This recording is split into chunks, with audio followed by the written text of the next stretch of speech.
Hi, I'm Milla and welcome to another Milla's Game Room video. Today is a very special video because I'm going to be giving you all an updated look at my Nintendo 3DS collection over here. This is, well, probably my most complete collection in terms of rare RPGs and various other things, which, yeah, plus you all really liked my last 3DS collection video, which for like a year after its release was still getting views regularly, so you know.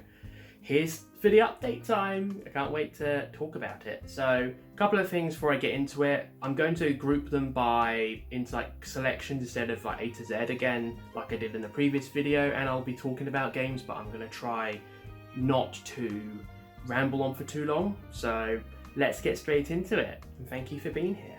Alright, now at the table, use the timestamps below if you want to skip certain sections, so let's get into it. I'm going to start with my consoles first, with my childhood 3DS, which I got as a gift when I was growing up. It's, well, the red model, came out for Christmas. Got it with Mario 3D Land and Super Mario Kart 7.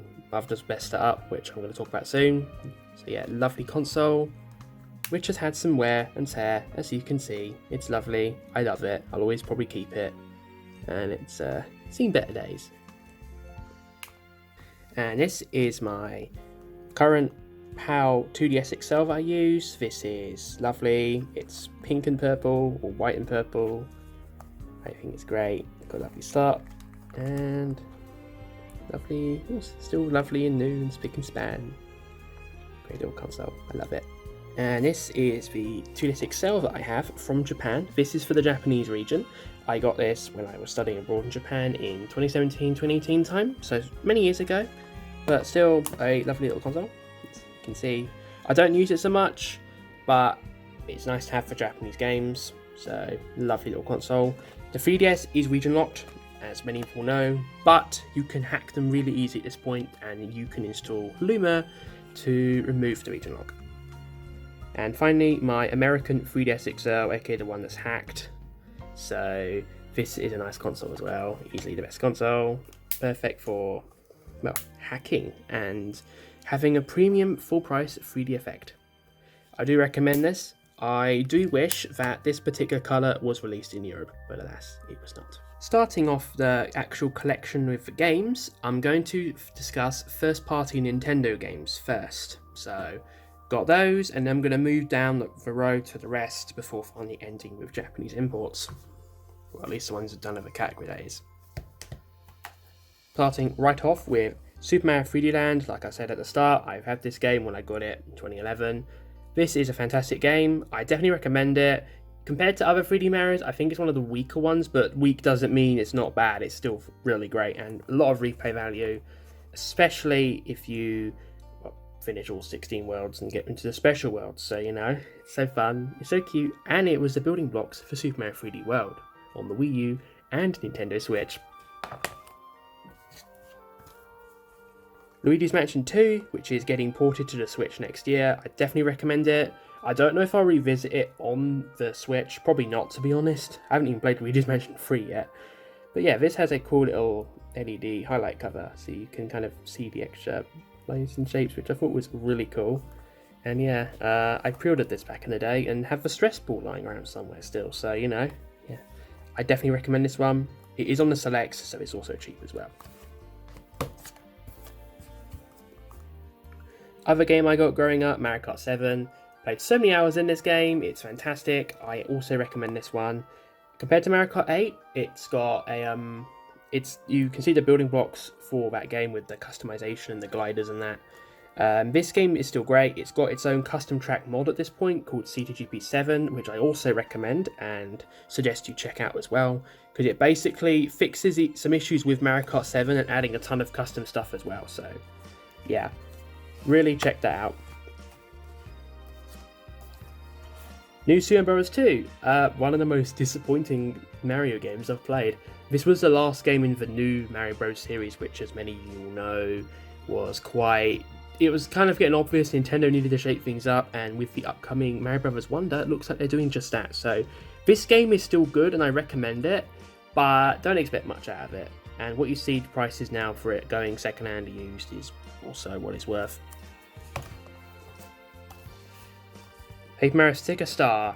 Yeah, this game is notorious for being bad, but at the time, it actually blew me away. And do you know why? Because it was my first Paper Mario game. So, you know, take my uninformed opinion with a grain of salt, but I didn't think this was too bad. It's definitely not perfect. It definitely has some flaws. I wonder if a remake would fix a lot of the flaws. I don't know if it will, because Nintendo don't really seem to give a shit about Paper Mario RPGs anymore. Although I will say that the upcoming Mario RPG remake also looks pretty good, and is what we need more of. Yoshi's New Island. This game was also considered disappointing, but I really enjoyed it. It's really cute, and the characters look cool. The actual visuals, I think the art style, like, some people called it like washed, but I did really enjoy it, so this is something I definitely recommend, especially given it's quite cheap now. Yeah, a lot of these common 3DS games, like the ones in this stack, they are quite cheap, so at the prices they go for, I absolutely recommend them. Alright, just a quick cut to say that I have missed a few games because I had a stack and didn't put it in my other stuff, so let's quickly touch these now before I go back to my previous recording.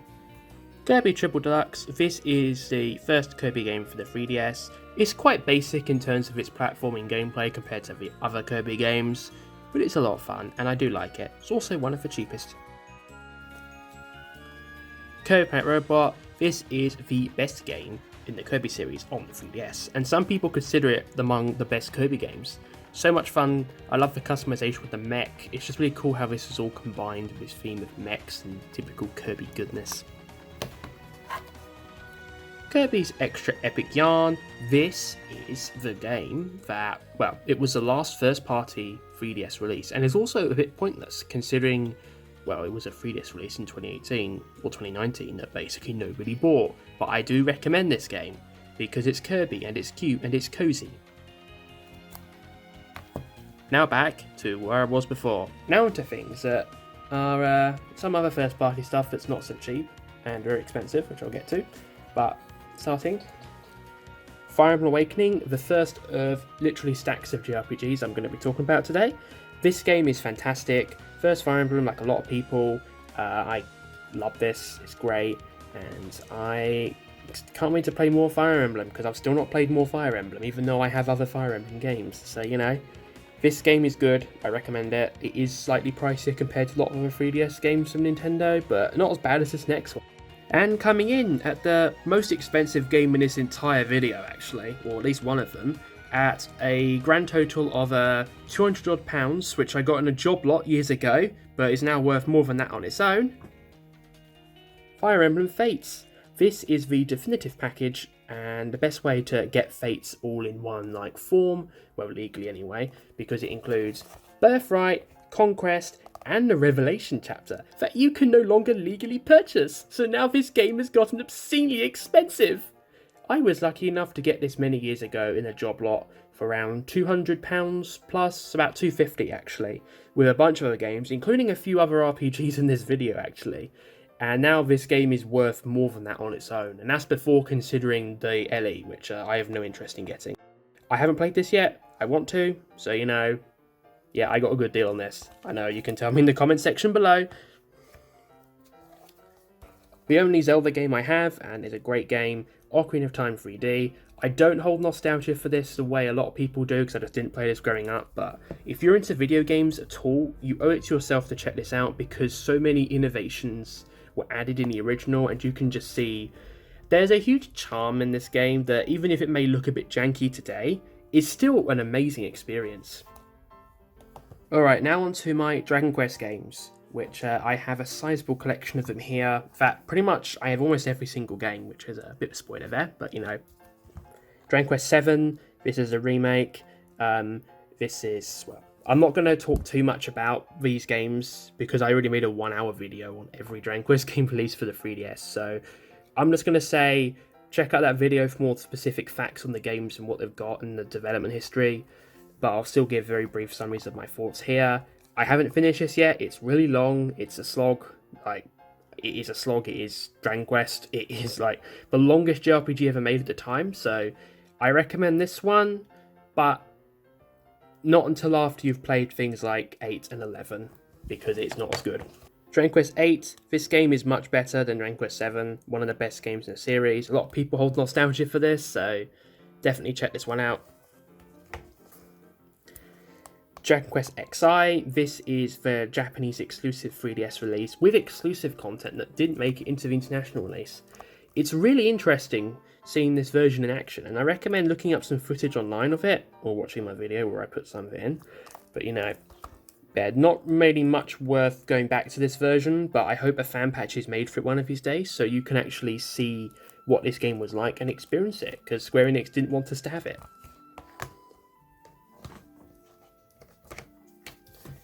Trio of Monsters games now. Dragon Quest Monsters, Terry's Wonderland 3D. This game's good. You can kind of tell it was made back in the 1990s originally because of some of its dated choices, like the roguelike style dungeons, which are, yeah, not the best of those, but definitely much worse games. Dragon Quest Monsters 2, Iru and Luca's Marvelous Mysterious Key. I've not played this yet. I plan to soon. It looks incredible, especially after seeing gameplay footage.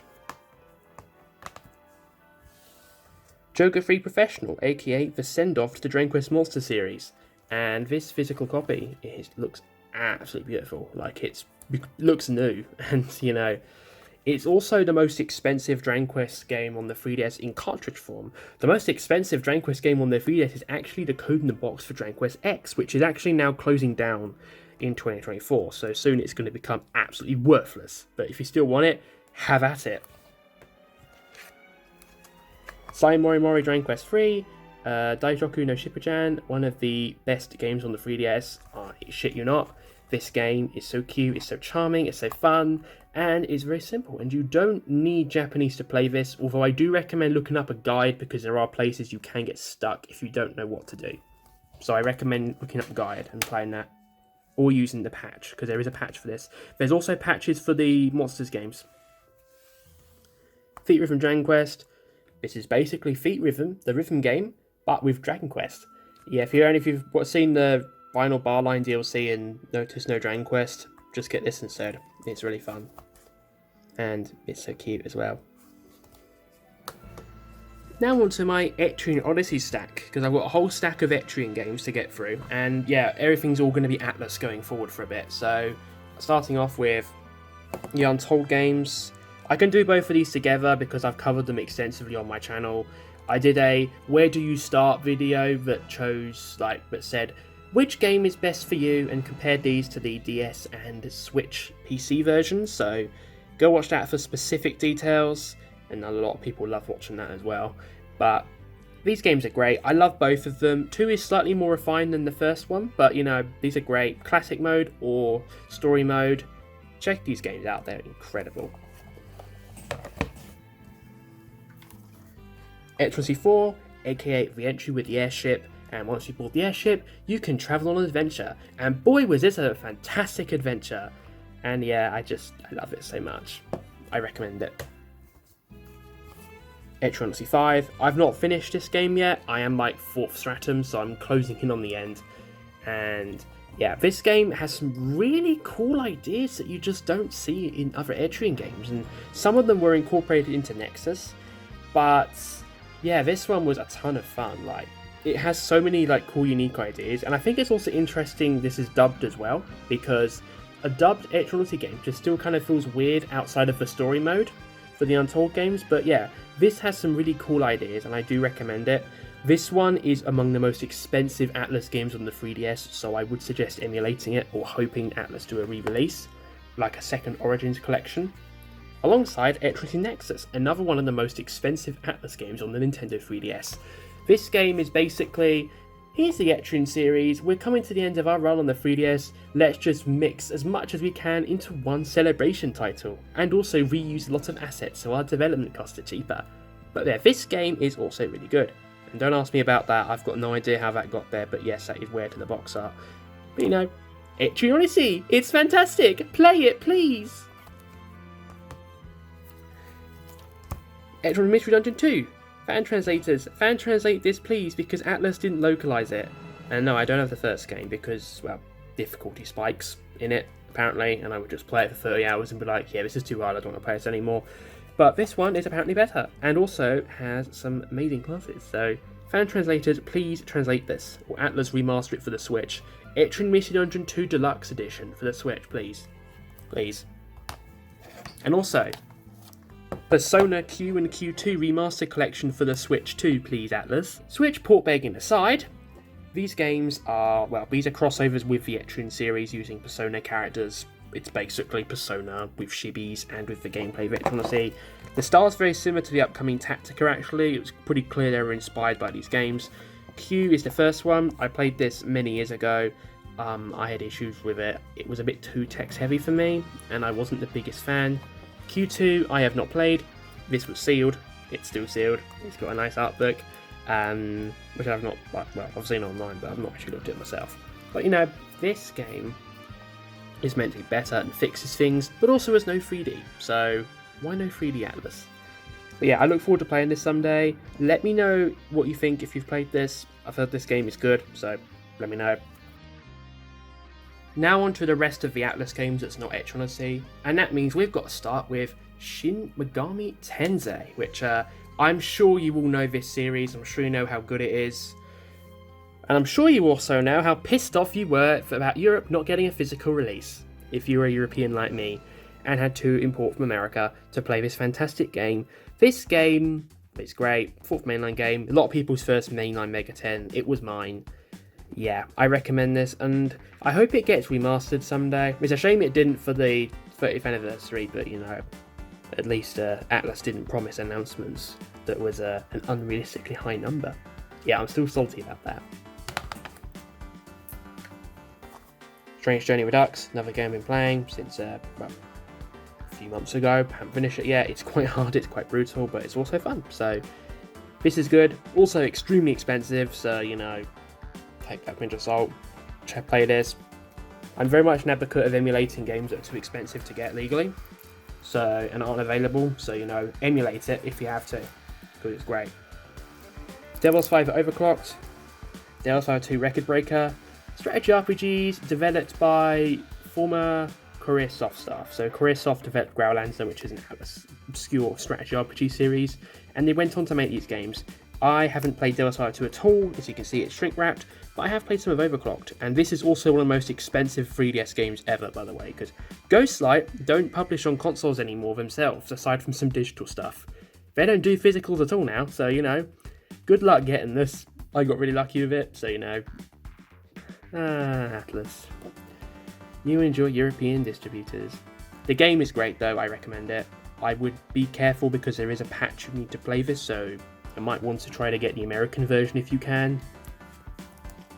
Devil's 5 2 as well, not played. Soul Hackers.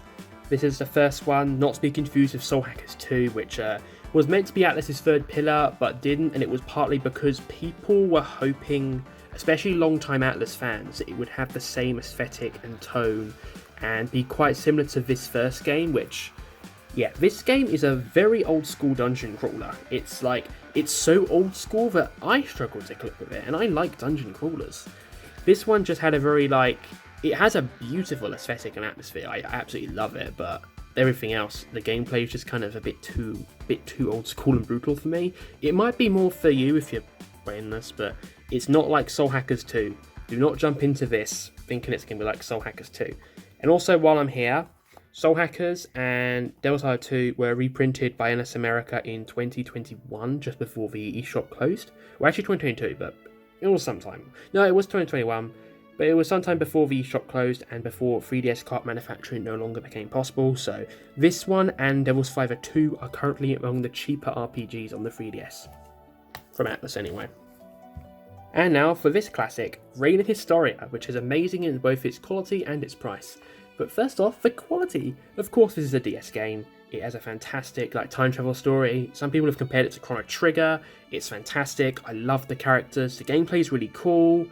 It's absolutely worth experiencing purely for the story and the vibes and Yoko Shimomura's amazing music. That said, this port, as I mentioned, is expensive. It's like £180 plus here, which is too much for this. The DS version, which is mostly similar in content, aside from the third arc at the end, which is new stuff, is much more affordable. So if you want it physically, I'd suggest going after that, but that never came out here.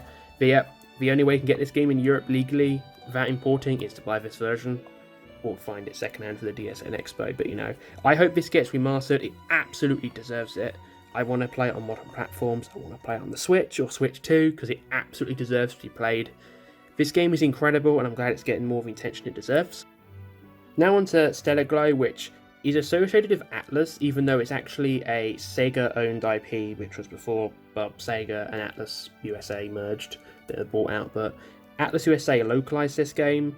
It's quite a good game. Last game by Maggie Pock, which, if you know who they are, you're old. This game it's really good. Strategy RPG, simple gameplay, simple and clean, a lot of fun, cute characters, interesting story. It's very much about the gameplay. And some cutscenes, some dating, and angels, and the music. And the music's so good. I love the music in this. I wish it's got a soundtrack, especially for the vocal tracks. Now onto the non-Atlus RPG stack. I have a bunch here that are not by Atlus, and, well, by other companies, and I've played most of these games, so here's some thoughts. Kingdom Hearts 3D, aka my first Kingdom Hearts game. And also, do not play this as your first Kingdom Hearts game, because no matter how cute it looks, it's not standalone.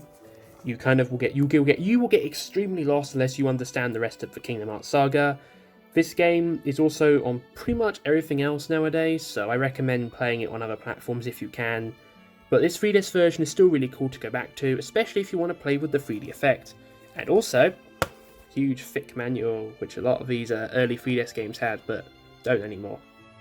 Tales of the Abyss, this is a fantastic RPG, one of the best games I've ever played. Oh, I love the character development with the protagonist, Luke von Farbra, who is this guy here, and just the overall vibes of the atmosphere and the idea of like slowly sinking the continent down into the world below.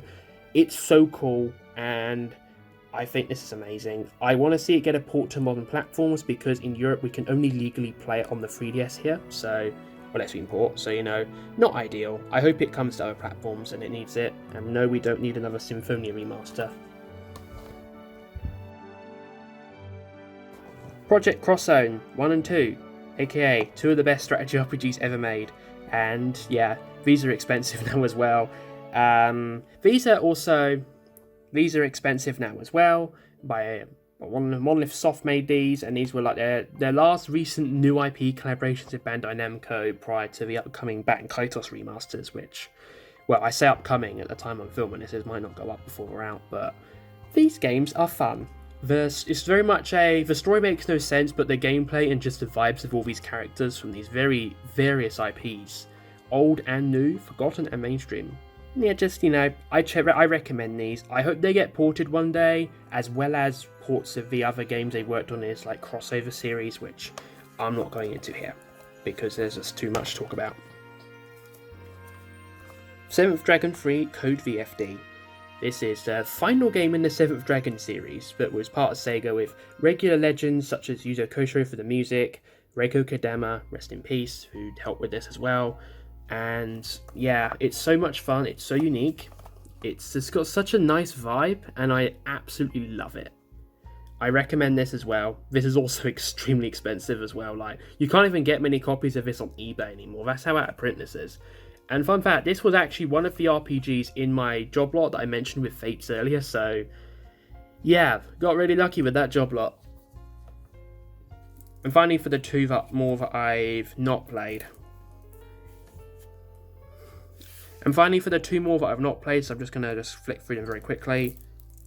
Concept Revolts, the latest game in the long-running card battle strategy game series, which we've never gotten any in Europe prior to this one, so not played yet. Hidden Gem, what I've heard. Monster Hunter Stories, which, as you know, the sequel is on Switch and PC and is really good. This one got a phone port as well, but also needs remaster. I look forward to playing it someday. Now onto my miscellaneous stack, which has 2 English games and 4 Japanese games. So I might split them up a bit for those who don't want to see the Japanese stuff. Rhythm Thief and the Emperor's Treasure. This is the game from Sega. Basically, if you combine Professor Layton with, well, rhythm gameplay, and it's a lot of fun. I haven't played this in years, but I still remember it and look back on it fondly. You can see the screenshots here on the box art. There's just such a lovely vibe with this. And it's one of these games where it's really short, but it's also just so memorable and so unique. You just want to jump back into it as soon as you're done, and I love it. And I would love to see a remaster of this as well. Epic Mickey Power of Illusion. This is a really cool platforming game that was made by a company called Dream Rift. They're not in business anymore, but this was a really cool 2D platformer set in like Illusion Castle. And if those don't know, Disney have a lot of nostalgia with games, usually by other companies, but they don't make or publish themselves, where these games turn out to be really good. And this is kind of like a spiritual successor to that, and it's really fun. It's quite short though, from what I remember, so yeah, this is good. It's also quite cheap. Rhythm Thief, by the way, this is cheap in Europe, not in America. If you want to play this, get it in Europe. And this is good as well. Now for the Nihongo imports, even though some of these have English fan patches. Like this one, Puyo Puyo Chronicle. This was basically the idea, what if we made a Puyo Puyo RPG? Well, now you have it, and it's called Puyo Puyo Chronicle, and I have fond memories of actually teaching myself how to play Puyo Puyo in Japanese when I played this in Japan on the bus. And yeah, using the Puyo Puyo modes you see here, it's a lot of fun. It's a shame we never got this localized. I would love to see this ported and then re-released, so make it happen please, Sega. This does have a fan translation, by the way. It's been out for a while, and is one of many increasing numbers of 3DS fan translations, so check it out. Monster Strike. This is a 3DS game that's like an entry in this. It's kind of like an adaptation of a phone game, which came out in the US but not in Europe. So the only way I can play it is here, and I got stuck with a language barrier pretty quick on this one because you have to like base an RPG as well, and it got a bit confusing. But the actual monster striking stuff, the actual gameplay is really cool. I like how it uses the 3DS's touchscreen.